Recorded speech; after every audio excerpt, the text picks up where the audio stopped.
Hey all, ഇന്നത്തെ വീഡിയോയിലേക്ക് എല്ലാവർക്കും സ്വാഗതം. ഈ വീഡിയോ ഞങ്ങൾക്ക് ഒത്തിരി സ്പെഷ്യലാണ്. ഇന്ന് ഞങ്ങളുടെ ഒമിയുടെ ചോറൂണാണ്. ഒമി ഇപ്പോൾ 5 മന്ത്സ് കഴിഞ്ഞിരിക്കുന്നു. നമ്മളിന്നിപ്പോൾ പോകുന്നത് ബ്രാംപ്ടൺ ഗുരുവായൂരപ്പൻ ടെമ്പിളിലേക്കാണ്. അപ്പോൾ നിങ്ങളിപ്പോൾ കാണുന്നതാണ് ബ്രാംപ്ടൺ ഗുരുവായൂരപ്പൻ ടെമ്പിൾ. ഇത് സ്കാർബ്രോന്ന് ഓൾമോസ്റ്റ് 1 hour ഡ്രൈവ് ഉണ്ട് കാറിൽ. ഞങ്ങൾ 9:30 ആയപ്പോഴേക്കും വീട്ടിൽ നിന്ന് ഇറങ്ങി 10:30 ആയപ്പോഴേക്കും ടെമ്പിളിലെത്തി.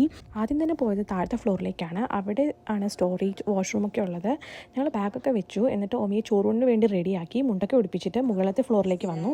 സപ്താഹ പാരായണത്തിൻ്റെ ലാസ്റ്റ് ഡേ ആയതുകൊണ്ട് തന്നെ അത്യാവശ്യം ആ ദിവസം നല്ല തിരക്കുണ്ടായിരുന്നു. ഞങ്ങൾ സപ്താഹം വായിക്കുന്നതൊക്കെ കുറച്ച് നേരം കേട്ടിരുന്നു. എന്നിട്ട് ഞങ്ങൾ പോയത് കൗണ്ടറിലേക്കാണ്. അവിടെ ഞങ്ങൾ പാൽപ്പായസം അർച്ചനയെ എഴുതിപ്പിച്ചു. പാൽപ്പായസത്തിന് $30 ചാർജ് ചെയ്യുന്നത്. കേരളത്തിലെ പ്രശസ്തമായ ഗുരുവായൂർ ക്ഷേത്രത്തിൻ്റെ മാതൃകയിൽ തന്നെയാണ് ബ്രാംപ്ടൺ ഗുരുവായൂരപ്പൻ ടെമ്പിൾ നിർമ്മിച്ചിരിക്കുന്നത്. ക്ഷേത്രത്തിൻ്റെ നിർമ്മാണത്തിലും ഒരു കേരളീയ ശൈലിയും നമുക്കിവിടെ കാണാൻ സാധിക്കും.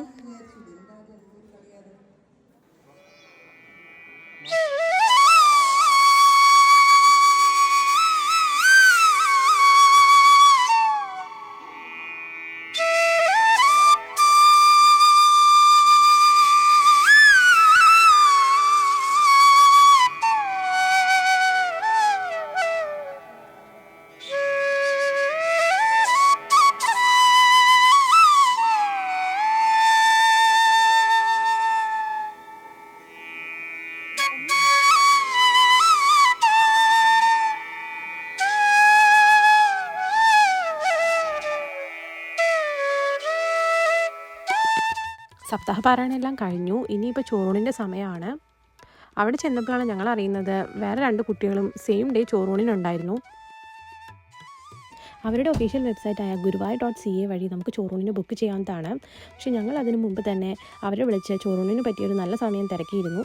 Booking charge $101.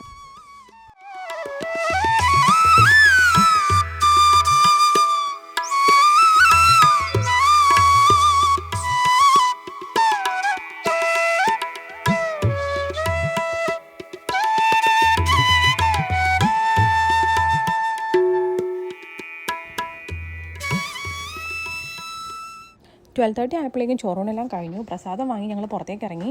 അത്യാവശ്യം നല്ല വെയിലുണ്ടായിരുന്നു പുറത്ത്. അമ്പലത്തിൻ്റെ ബാക്ക് സൈഡിൽ അന്നേ ദിവസം അന്നദാനം നടക്കുന്നുണ്ടായിരുന്നു. ഞങ്ങളും അതിൽ പങ്കെടുത്തു. എല്ലാവർക്കും നല്ല രീതിയിൽ ഇഷ്ടപ്പെട്ടു. അന്നദാനത്തിന് അവിടെ ചെറിയൊരു ക്യൂ ഉണ്ടായിരുന്നു. 1:30 ആയപ്പോഴേക്കും നമ്മൾ ഫുഡെല്ലാം കഴിച്ച് അവിടെ നിന്ന് ഇറങ്ങി. ഞങ്ങളിപ്പോൾ തിരിച്ചു പോയിക്കൊണ്ടിരിക്കുകയാണ്. എല്ലാവർക്കും ഇന്നത്തെ വീഡിയോ ഇഷ്ടപ്പെട്ടു എന്ന് വിചാരിക്കുന്നു. Will see you in the next video. By.